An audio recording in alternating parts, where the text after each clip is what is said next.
My name is M Fly, aka Fly Drop That Beat, and I'm a music producer.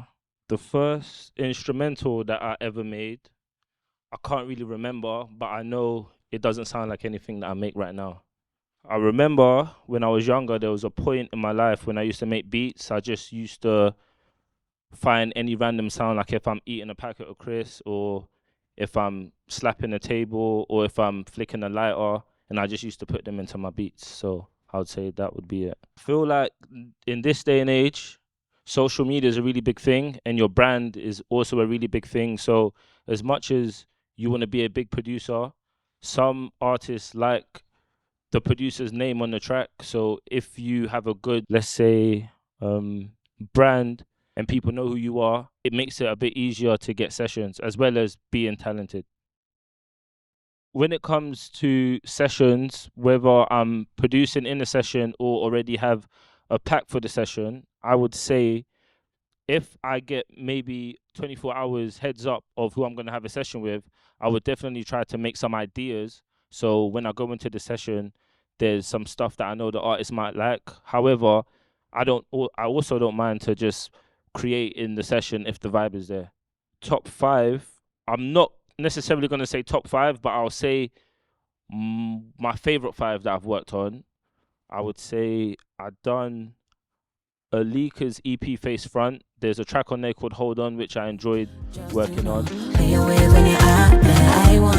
Also, I work with an artist called Mike L. I done his project. There's his intro on there, Outside.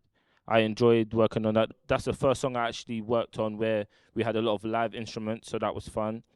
And then there's a Kenyan artist that I worked on a track called Instagram Girls. His name's Khaligraph Jones. That was actually a dope record to work on. Turn you on, but when you take them home, get it out of your brade.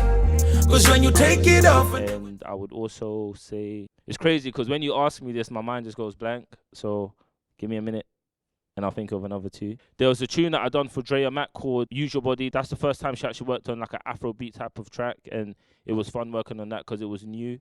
Then come to the dummy, baby. Stop all the noise if you're horny, baby. And then there's a Ghanaian artist I worked. His name is Yaa Pono. We did a track called Burn Them, which was also a nice track that I liked working on.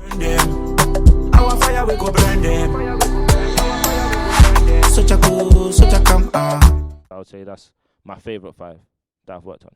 So one common misconception that people have is being a producer is fun all the time, but it's actually tiring because even when the artist goes home, you still do post-production on the track. You might do it on the same day. And also, I would say that being in the studio 24 hours a day is very tiring. It's not easy. Has an artist changed the direction of an instrumental? Yes. So I wouldn't say the artist changed the direction of the instrumental. I'll say the artist completely changed the instrumental. So we worked on the track. I'm not going to name the track, but I enjoyed it. They enjoyed it.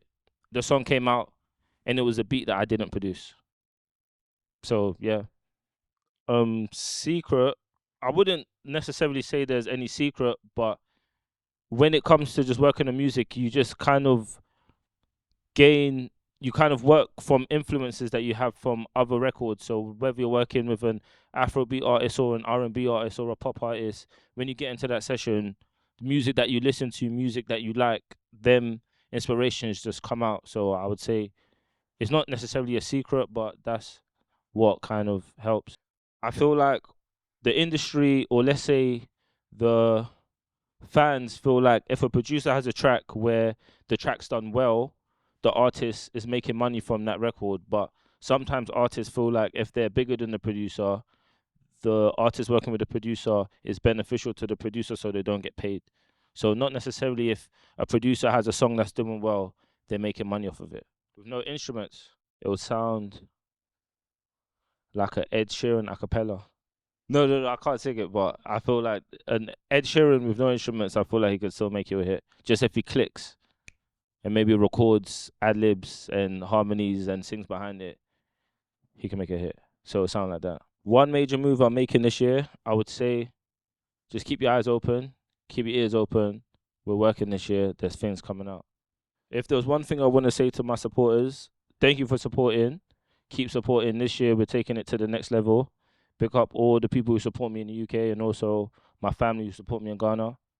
This year we're lit.